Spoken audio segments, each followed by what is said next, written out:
बातमी मनोज जरांगे यांच्या उपोषणासंदर्भात जरांगेंच्या उपोषणावर तोडगा कधी निघणार असा सवाल उपस्थित झालाय।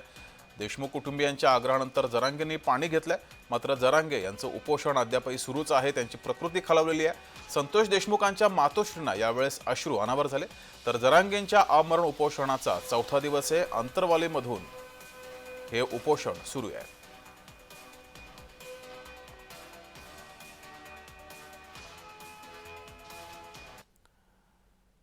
अधिक माहिती घेऊया, आपले प्रतिनिधी विजय चिडे आपल्यासोबत जोडलेत। विजय, तुम्ही दिवसभर या ठिकाणाहून हे उपोषण कव्हर करताय, आताची काय स्थिती आहे अंतरवालीमध्ये? नक्की जगदीश, जर पाहायला गेलं मनोज जरांगे पाटील यांच्या आमरण उपोषणाचा जो आहे तो आज चौथा दिवस आहे आणि विशेष म्हणजे देशमुख कुटुंब देखील आमरण उपोषणामध्ये आहे ते सहभागी झालेले आहे। मात्र सध्या जर पाहायला गेलं तर जरांगे पाटील यांची प्रकृती जी आहे ती अत्यंत खालावलेली आहे। त्यामुळे मनोज जरांगे पाटील यांना उपचारांची अत्यंत गरज असल्याची वैद्यकीय टीमकडून सांगण्यात आहे। मात्र उपचार घेण्यास मनोज जरांगे पाटील हे नाकार करताना पाहायला मिळत आहे। दुपारच्या वेळी जे आहे ते देशमुख कुटुंब जे आहे ते या ठिकाणी दाखल झालं होतं आणि मनोज जरांगे पाटील यांना पाणी घेण्याची विनंती जी आहे ती धनंजय देशमुख यांच्या आईने केली होती। त्यानंतर मनोज जरांगे पाटील जे आहे त्यांनी 2 घोंट पाणी देखील पिलं होतं। त्या उपोषणामध्ये धनंजय देशमुख देखील सहभागी झाले। आपल्यासोबत बोलण्यासाठी धनंजय देशमुख आहेत। काय सांगणार आहे उपोषणामध्ये? आज सकाळपासून रात्री काल संध्याकाळपासून तुम्ही सहभागी झालाय, काय भूमिका आहे? आणि दुपारच्या वेळी जरांगे पाटलांनी तुमच्या आईची विनंती मान करून 2 घोंट पाणी देखील पिलेले। आज कुटुंबातील सगळे सदस्य आले होते। मी रात्री आलेलो आणि रात्री आल्यापासून उपोषणात सहभागी झालेलो आहे। अजून तरी मला काही कुठलं काम नाही आहे, म्हणून मी पुढं पण असं थांबणार आहे। आणि आज अपेक्षित होतं की काहीतरी निर्णय होऊन आरक्षणाविषयी काहीतरी निर्णय होणं, पण तसं काही झालेलं नाही आहे। परत मी विनंती करतो आहे सरकारला की या संदर्भात लवकरात लवकर निर्णय घ्या आणि या मागण्या मान्य करा आणि हे जे उपोषण आहे हे थांबवा। मनोजदादांची केवळ आरक्षणापुरती नाही तर समाजासाठी खूप गरज आहे, त्यासाठी महत्त्वाचे आहेत दादा, याचा गांभीर्यपूर्वक विचार करण्याची मी विनंती करतो। तुमच्या बंधूच्या हत्येप्रकरणी जे आहे ते आज कॅबिनेट बैठक बोलवण्यात आली होती।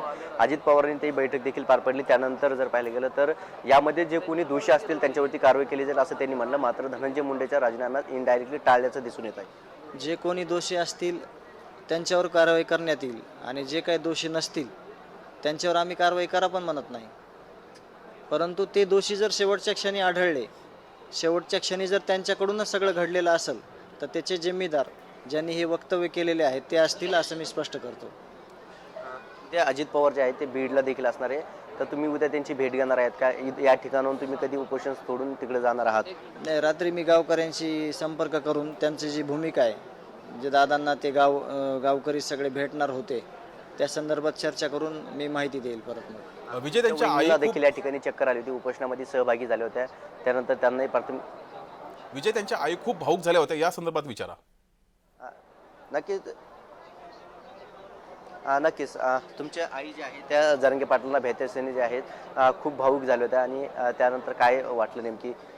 आई म्हणली आपला एक दादा तर आपल्याला सोडून गेलाय, या क्रूर कर्मांनी संपवलाय, आपल्याला यांची काळजी करावं लागेल दादांची, मनोज दादांची। आणि रडत होती आई। मी सांगितलं की दादांची आपण सगळे मिळून काळजी घेणं आपल्या सगळ्या समाजाचं काम आहे, आपल्या कुटुंबाचं काम आहे, कारण ज्याच्यावर संकट आले आणि ज्या संकटांना दादा धावलेत त्यांना दादांची किंमत माहिती।